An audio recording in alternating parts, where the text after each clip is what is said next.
Dhangadhi उपमहानगरपालिकाले organise गरेको जब fair हेर्दाखेरि त यस्तो लाग्यो कि यो one of the best model हो यो। अन्त अरू नगरपालिकाले गर्न सकेका छैन। लोकल युथहरूलाई स्किलसँग जोड्ने र मार्केटसँग जोड्ने एउटै फोटोमा, फेरि निड अनुसार मार्केटको निड के छ र लोकल युथहरूले चाहिँ के मन पराएको त्यो अनुसार जुन 22वटा डिफ्रेन्ट क्याटेगोरिजको ट्रेनिङहरू अर्गनाइज गरिएको छ।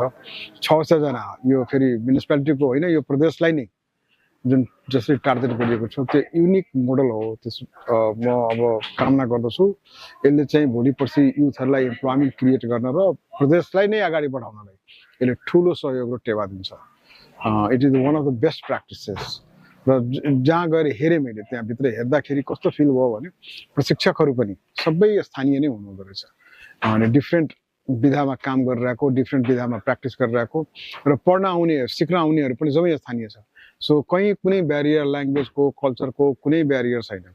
आफ्नो भाषामा कसरी बुझ्न सक्छन् त्यो हिसाबले। अनि थ्योरिजहरू पनि छ, प्र्याक्टिकल क्लासेसहरू पनि अर्गनाइज गरिएको छ।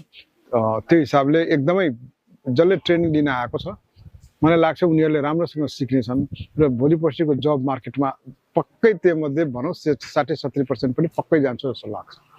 सो हामीले युएनडिपीको तर्फबाट we are very much impressed. हामीले त्यो सपोर्ट नगरेको हो तर भेरी मच इम्प्रेस्ड, एकदमै निडफुल हो यो। र त्यसको लागि धनगढीले त्यसलाई अगुवाई गरेकोमा म धेरै धेरै खुसी पनि छु।